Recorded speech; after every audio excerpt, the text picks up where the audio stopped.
This is Work Together 5-1, page 123 in your textbook and 93 in your workbook. They're dealing with endorsements. Basically, somebody's giving you a check. How do you sign the back of the check? And there's 3 different types of signatures. You have a blank endorsement, you have a special endorsement, and a restrictive endorsement. So let's work on the first one. 1A, they've asked us to do just a blank endorsement, and their instructions tell us you are authorized to sign checks for Balsam Lake Accounting. So you must be their accountant. You're their accountant, I guess I am accountant too. So what you would do is, in cursive, you would write simply your name in that top line.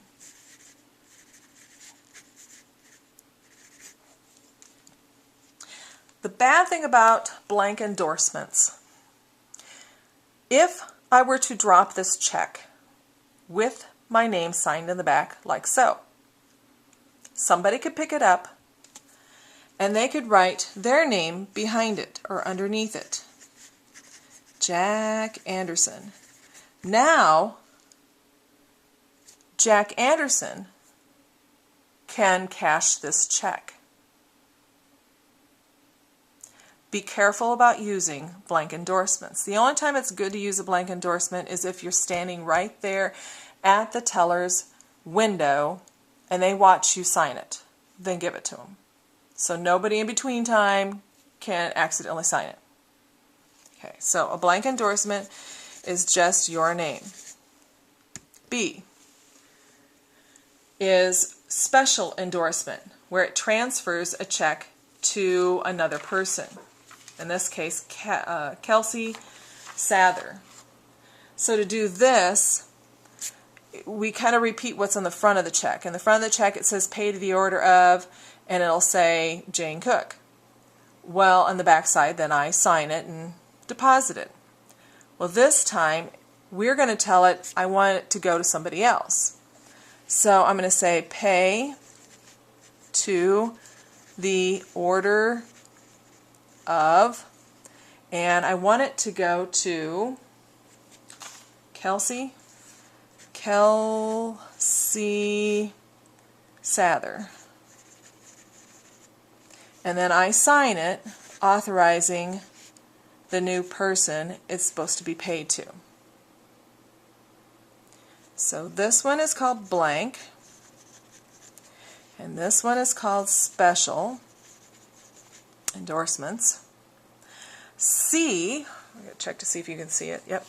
C is called restrictive.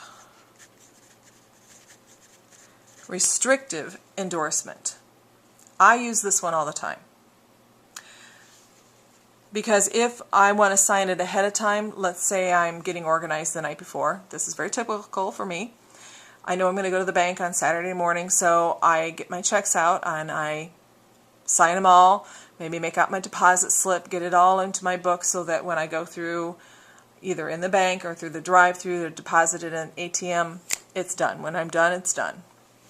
Recorded and everything. Restrictive means it restricts who can deposit it. So you write in for deposit only. Then you sign your name.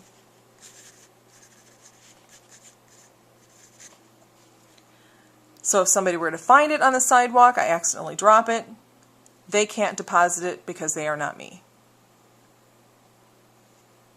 And let's see, part 2. Move my paper down. Part 2 says, record the balance brought forward on check stub 78, $1,805.75. So, let's see if I can reach it here. Over here in the check stub, where you keep track of your balance, this is the actual check, this is where you keep track of your balance, there is a place called balance brought forward. And you're going to write in the amount, and I know it's really a small spot, so $1,805.75. And that's all there is to that one. Then it tells me to record a deposit, $489 made on October 30th of the current year on check stub number 78. I haven't written this check yet at all, but I've made brought the number in from the previous check's balance, and I went to the bank before I even wrote this check and made a deposit. So the amount of deposit happens to be on the next line, and it said what? October, so that'd be the 10th, so 10/30, and I'll say 2012. Boy, that's a lot to squeeze in those little boxes. And the amount was $489.00. I'm going to put a line through it just for simplicity. If I put 00 in, sometimes I'm mistaken it for $4,890 just from glancing. So if I put a line through the 0 on the cents part, it just makes it easier for me to see. Prepare check stubs, step 4, and write the following checks. Use October 30th of the current year as the date for the checks. Okay, so check number 78, I'm going to write it to Corner Garage. So I'm going to write the check part first, and then I'll fill out this over here on the left. I'm writing it to pay to the order of Corner Garage. It says for repairs, so where it says for down below in the lower left, sometimes description, I'm going to put repairs. $162. Used to be, people in my age, we would write the number with $62 and we'd say 00 over 100 for the cents part. They have since said no. What they want is 162 dot, and make sure your period is noticeable, 00, because they send it through readers. And I'm assuming somebody sits there and verifies that the reader gets the information correct. When it has 00 over 100, it's harder for it to read. So they want 162 period 00. Then this next line, we're supposed to spell out the amount. That way the two need to match. Because if I left a gap in the front here and try to squeeze in another one, and somebody picks it up and tries to utilize it, forge another number in there to get more money out of it, I could be screwed. But if I have the number written out and the two don't match, then that's a red flag to the bank. So here I would put 100, and I usually see but 162. 62, you don't always have room. I hate it when you get 1,000 something, because I hardly can squeeze it all in. I write too big. 162. This is where you can put 00 over 100, or where you would put 00 over 100. And I usually put a squiggly line all the way to the end so that nobody can write anything in there. And then it gives us the authorization to sign the check, so I'll sign the check. She told me the checks were dated October 30th, 2012. Now you could put 10/30 here, 12. Now that the check's written, we need to fill out the check stub. The amount of the check goes in the upper right hand corner, so 162 period 00. It also goes down below where it says amount this check. So 162, and I'll put a line through the cents part. Going back up to the top, date, October 30th of 2012. To Corner Garage for repair. All right, the top part's filled out. The bottom part, Since the check is written, we can figure out the new balance. Here it says subtotal underneath the amount deposited. So if I were to take and if I deposit money, I'm putting money into my account. So I have to add these two numbers together.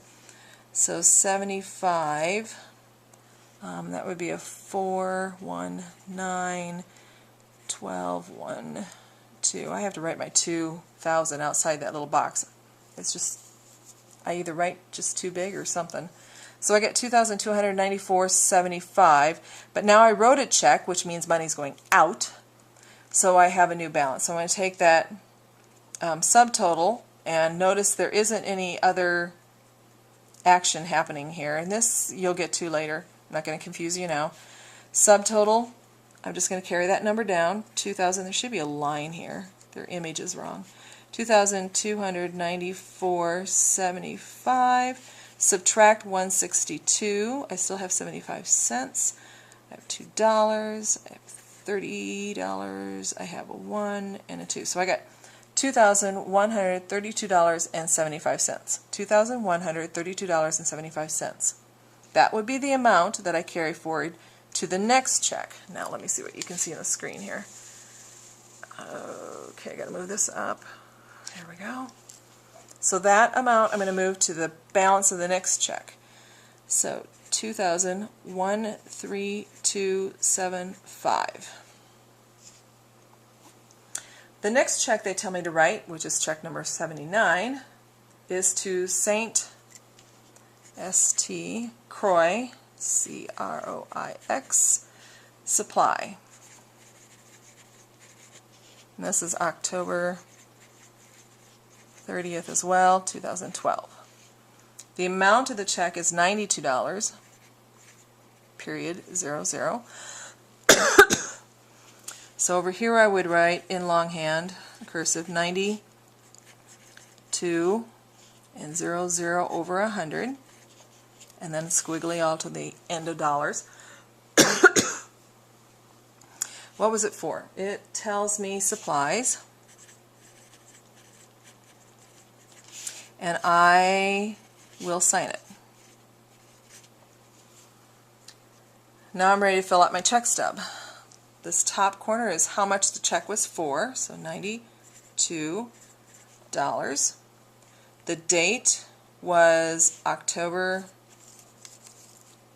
30th, 2012, to St. Croix Supply for supplies, and I don't have a deposit, so I'm going to put a line through it, nothing there. Subtotal, I'll just carry that number down, 2,132.75. My new subtotal down below, because there's nothing in between, so I'll put a line through that, 2,132.75. The amount of this check, $92. And I'll subtract that because that's money going out of my account, so 75 cents. Looking at this, what is that? That is 4, right? So I get $2,040.75. $2,040.75. And normally you would have more space than this, so if you write your numbers outside those boxes, it will not kill me. We are done with Work Together 5-2, so now you're ready to do on your own 5-1. I know you can do it. Good luck.